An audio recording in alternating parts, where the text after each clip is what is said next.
मैं आपको मुबारकबाद देना चाहता हूँ कि भाई आप जज बन गई हैं। हम जज बन गए बानी। ओके, आप सही में कीप चेकिंग। आप बाकी मैम आप पूरी तरह से जज जैसी लग रही हो, जैसा मैंने अभी आपको कहा भी, पूरी तरह से ये जो आपके कॉस्ट्यूम है, ये जो गाड़ी है, लाल बत्ती पीछे है, जज जैसी ही आप बेसिकली असल में जज जैसी ही दिख रही हैं। खैर, मैं पूछना चाहता हूँ ये लोग किसके फिल्म के लिए? सबसे पहले तो मैं बिलीव करती हूँ कि जो कैरेक्टर आप अपनाओ उसको पूरी तरह से शिद्दत से करो। सो आई फील ये सबसे अच्छा कॉम्प्लीमेंट है आपकी तरफ से कि एकदम जज लग रही हैं। तो मेरा आधा काम तो हो गया कि ओके मैं जज प्रॉपर लग रही हूँ। सो कैरेक्टराइजेशन जब एक प्रॉपरली करना होता है तो फर्स्ट ऑफ ऑल वो आउटफिट, क्लोथिंग, लुक से आता है। And it's really nice to know that okay it is suiting perfect judge's character. Okay, I have a question for you कि क्या जी क्या क्या मूवी है मैम जिसके लिए आप ये शूट कर रही हैं पाकि जी? Basically you can call this a very different subject, बहुत ही अलग सब्जेक्ट है। और इसीलिए मुझे थोड़ा सा ललचा गया जब मैंने कहानी सुनी।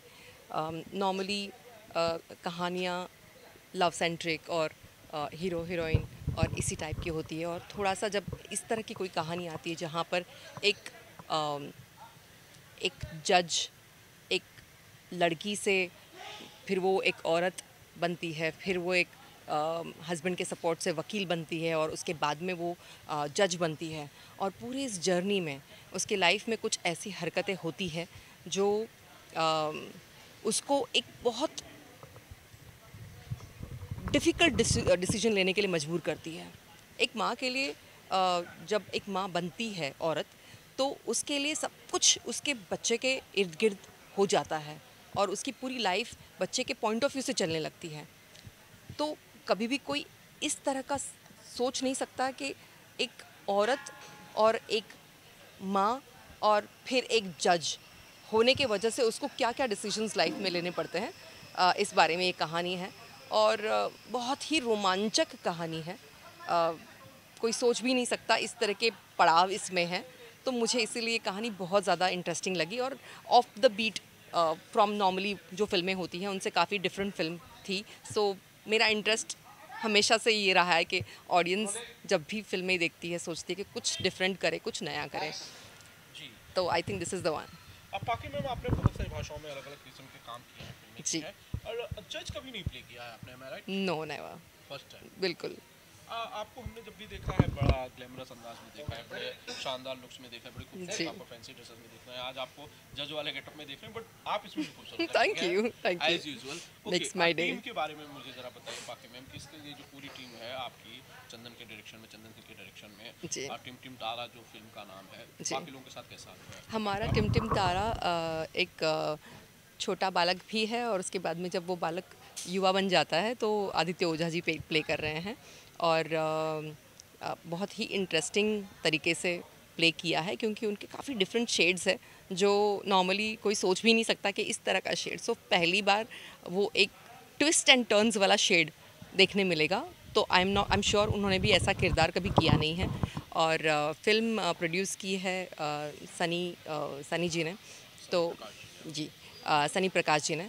और एक ऑफबीट सब्जेक्ट लेने के लिए बड़ा करेज चाहिए होता है। सो मुझे लगता है कि वो करेजियस मूव होता है जब भी कुछ एक डिफरेंट टाइप का सब्जेक्ट आप चूज़ करो, ना कि सिर्फ हीरो हीरोइन वाली कहानी। कमर्शियल कहानियों पे ही लोग ज़्यादा फोकस करते हैं, इस तरह के सब्जेक्ट्स पे ज़्यादा लोग फोकस नहीं करते हैं। So that was interesting about him. और हमारे डायरेक्टर साहब हैं चंदन जी। चंदन जी पहली बार जब स्क्रिप्ट लेके आए तो I could see that passion in him. And Aadi भी साथ में ही था। We been friends, but at the same time जब काम करने के एक पैशन दिख के आती है ना कोई स्क्रिप्ट में, तो मैटर वो करता है कि थोड़े चंद जो पैशनेट लोग साथ में मिल जाते हैं तो वो चीज़ें कुछ अच्छी करना चाहते हैं, और वो मैंने चंदन जी में देखा। He seems to be very passionate and very focused about his work. He knows what he is doing. So first time ही जब हम तीनों बैठे तो हमने ये डिसाइड कर लिया कि ओके इस फिल्म को एक डिफरेंट तरीके से किया जाना चाहिए, ना कि कमर्शियल एंगल सोच के, बट कमर्शियल एंगल भी ऑफ कोर्स आप लोगों को दिखेगा। सो एलिमेंट हर तरह का है, but at the same time कहानी इस टाइप की मैंने भोजपुरी इंडस्ट्री में कभी भी देखी सुनी नहीं है। सो मेरे लिए बहुत इंटरेस्टिंग और बहुत चैलेंजिंग रोल है। So I am very excited. अब बाकी मैम बेसिकली हाँ, मैं राइटर जी के बारे में बताना चाहूँगी। सबा जी ने ये सब्जेक्ट लिखा है और बहुत ब्यूटीफुली लिखा है। जो एक आर्टिस्ट को परफॉर्म करने के लिए चाहिए, वो उन चीज़ों को हम ऑन सेट भी वेरिएशंस करते हैं, but at the same time उन्होंने लिखा है, बहुत जल्दी में लिखा है, फिर भी बहुत अच्छा लिखा है। So yes, he is done a good job. अब बाकी मैम इस कहानी का कौन सा वो पार्ट था जिसने आपको बेसिकली इस किरदार के लिए प्रेरित किया, क्योंकि एक मदर प्ले करना है, वो भी एक बड़े बच्चे का आदित्य जैसे बड़े बच्चे का ग्रोन अप मैन का माँ का किरदार निभाना है आपको। मुझे लगता है this is only starting from her and ending with her. और मैं सिर्फ किरदार वैसे करना चाहती हूँ जो उतने पैशनेट है। हर बार वो पड़ाव दिखता है। एक लड़की जब शादी करती है तो वो भी है, और वो शादी करने के बाद में उसको एक बच्चे का सुख चाहिए होता है तो वो भी है। उस सुख को पाने के लिए उसे क्या करना पड़ता है वो भी है। और फिर जब बच्चा पैदा होता है तो बच्चे के पॉइंट ऑफ व्यू से आपका जीवन चलने लगता है, लेकिन एट द सेम टाइम किस तरीके से आपके हस्बैंड के सपोर्ट से आप अपना लॉ का पढ़ाई पूरा कर लेती हो, आप पति का साथ देने के लिए उनके जीवन के जितने चैलेंजेस है वो एक्सेप्ट कर लेते हो, वो आपको साथ दे के लॉयर से जज बना देते हैं, और फाइनली आप उस मुकाम पे भी पहुंचते हो, और फिर आप एक धर्म संकट में आकर खड़े हो जाते हो कि अब डिसीजन लेना है, अब लो, अब बताओ तुम क्या हो, जज हो, माँ हो, क्या हो। सो आई फील औरत के जीवन में ऐसे क्षण बहुत बार आते हैं जहाँ पर वो इस तरह के अचंभे में पड़ जाती है। जब बच्चा पैदा होना होता है तो आपके करियर को साइड रखो, बच्चे के ऊपर फोकस करो, बच्चे की पढ़ाई हो गई तो उसके बाद में बच्चे के लिए क्या कर सकते हो वो सोचो। तो everything is surrounding that. But एक औरत जब वो करियर माइंडेड भी होती है तो उसको किस तरीके से अपना घर और परिवार निभाते हुए एट द सेम टाइम आपके लाइफ में आपका जो धर्म है वो भी निभाना है, तो कैसे डिसीजंस लेने होंगे, इस बारे में एक कहानी है। एंड आई फेल्ट इससे बढ़िया कहानी हो नहीं सकती है for me to do. Like I feel मैं जस्टिफाई कर पाऊँगी इसको। नहीं, आप यकीनन इसे जस्टिफाई कर पाएंगी, और Thank you. इसी विश्वास के साथ मेकर्स ने आपको अप्रोच भी किया होगा। Thank बाकी मैम आपके थोड़े से और आपके सिनेमा से जुड़े हुए सवाल है। कुछ फिल्में बड़ी रिलीज हुई हैं, जी। आपके मित्र खेसारीलाल यादव की फिल्म रिलीज हुई है सतलज 2, जी। और पवन सिंह की फिल्म हुई है हर हर गंगे। क्या बाकी एक दिन कोई फिल्म इसमें से देखी, और देखी तो कौन सी देखी और कैसी लगी? मैंने फ़िल्म नहीं देखी है लेकिन ट्रेलर ज़रूर देखे हैं। फ़िल्म में दोनों ही बहुत उम्दा हैं और काफ़ी अच्छा डायरेक्शन भी है। नो डाउट पवन जी है, खेसारी जी है, they are big stars of today. तो उस लायक की और लेवल की और ग्रैंडर की फ़िल्में बनी हैं, उसमें डायरेक्शन हो या फाइट हो या सिनेमाटोग्राफी हो, everything is very beautiful. Trailer बड़ा प्रॉमिसिंग लगा। So yeah all the best to both the films.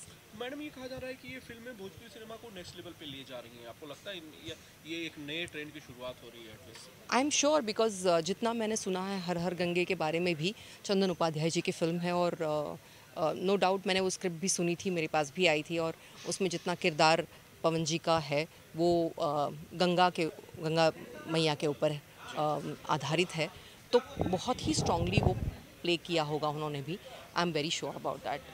And it's a very in topic बोल सकते हैं आप कि गंगा सफाई के ऊपर, जो कि आज हमारे प्राइम मिनिस्टर जी नरेंद्र मोदी जी का अभियान भी रहा है। सो आई वुड अप्रिशिएट कि इस तरह की फ़िल्में बने, लोग देखें, समझें, और सबसे पहले साफ़ सफाई और हाइजीन को समझें। आज कोरोना काल में सब लोगों ने कितना दुख और तकलीफ़ देख लिया है। सो आई फील ये एवरीडे लाइफ में इम्बाइब होना और इनकलकेट होना बहुत ज़रूरी है। So yes, piece of advice. बाकी मैम, आपने एक बात कही कि स्क्रिप्ट आपके पास भी आई थी हर हर गंगे की। क्या आपको अप्रोच किया गया था कोई रोल करने के लिए हर हर गंगे में? Yes, it was approached, but उस टाइम पे मैं मेरा शो कर रही थी Rajjo. So it was not just possible to talk about the film. तो जब पहले ही बात हुई तो मैंने कहा नहीं, मैं ऑलरेडी शो कर रही हूँ, बट टॉपिक मुझे समझ में आ गया था and it sounded very interesting. मुझे इतना याद है गंगा सफाई के ऊपर वो रहा है, और काफ़ी चीज़ें इंटरेस्टिंग, उसमें स्टार कास्ट भी काफ़ी अच्छी है, सब बड़े कास्ट उन्होंने लिए थे। आई थिंक मनोज जी भी पार्ट है उसका। बाकी मैम, अब उसको चंदन ने कहा है कि भाई हम इसका पार्ट 2 बनाएंगे, हर हर गंगे पार्ट 2 बनाएंगे। अब अगर आपके पास समय रहा तो आप करेंगी उस फिल्म को?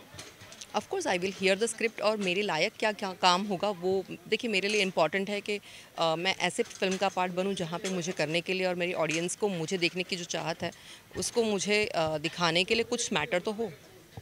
सो that's what matters to me. अच्छी स्क्रिप्ट होगी तो ज़रूर करूँगी, और मेरे करने लायक कुछ होगा तो ज़रूर करूँगी।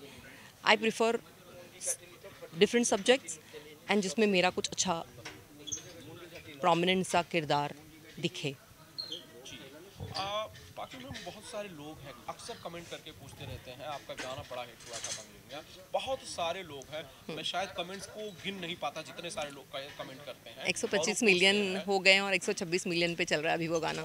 126 मिलियन बहुत ह्यूज नंबर्स हैं। Yes. बाकी में Yes. आपको लगता है कि जो पॉपुलैरिटी है ये उसका पार्ट 2 डिमांड करती है कि भाई इसमें ऐसे गाने आने चाहिए या ऐसा बंगलिनिया का पार्ट 2 आना चाहिए, तो आपका क्यों नहीं शूट कर रहे हो, आप क्यों नहीं कर रहे हो? मुझे लगता है कि डिसीजंस ना ऑलवेज प्रोड्यूसर्स लेते हैं, हम लोग सिर्फ पार्ट होते हैं।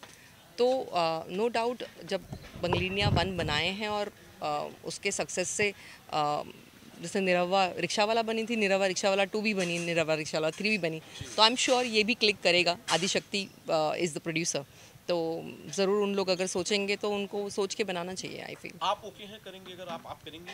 Any time, I mean why not. बहुत ही सुंदर और बहुत ही साफ़ सुथरा गाना था, बहुत ही मस्ती वाला गाना था, और ये कहानी बहुत प्राचीन वक्त से ऐसी रही है कि हस्बैंड्स बिहार से छोड़ के चले जाते हैं और जाके बंगाल में बसते थे, तो वहाँ पे भी उनकी कोई एक वाइफ होती थी, ऐसे कुछ इंसिडेंसेस होती थी। I don't believe in that, but या ये कहानियाँ हैं, मनोहर कहानियाँ हैं, और उनको मनोहर कहानियाँ ही हम समझे तो ठीक है। So it's a very playful and notorious song जहाँ पे एक वाइफ हस्बैंड की छेड़खानी कर रही है और उसको उस बंगलिनिया से हटाने की कोशिश कर रही है। सो it was a very beautiful nice number I felt. शानदार, बहुत शानदार गाना था, और उसका जो पार्ट 2 जब भी बनेगा आप लोगों के साथ बहुत ही ज़्यादा आई एम शानदार श्योर। होगा। बाकी में और कुछ प्रोजेक्ट्स हैं जो आप कर रहे हैं आने वाले टाइम में, अगर आप ऑडियंस को? अभी के लिए तो मैं इसी प्रोजेक्ट पे ध्यान दे रही हूँ, और दूसरी प्रोजेक्ट की बात ऑलरेडी चल रही है, but I would prefer to go slow about movies, because movies भागदौड़ में करो तो अच्छा नहीं लगता। मुझे लगता है कि अभी रज्जो ख़त्म हुआ है और रज्जो के उस फटीक से मैं बाहर निकल रही थी, so I took a break for a good time, और अब जब अच्छी फिल्म ऑफ़र हुई है तो मैंने सोचा कि मुझे इसको करना चाहिए। सो 100% कोई अच्छी फिल्म आएगी, I will be doing it. Okay, thank you. Thank you ma'am, बाकी में बहुत बहुत थैंक यू।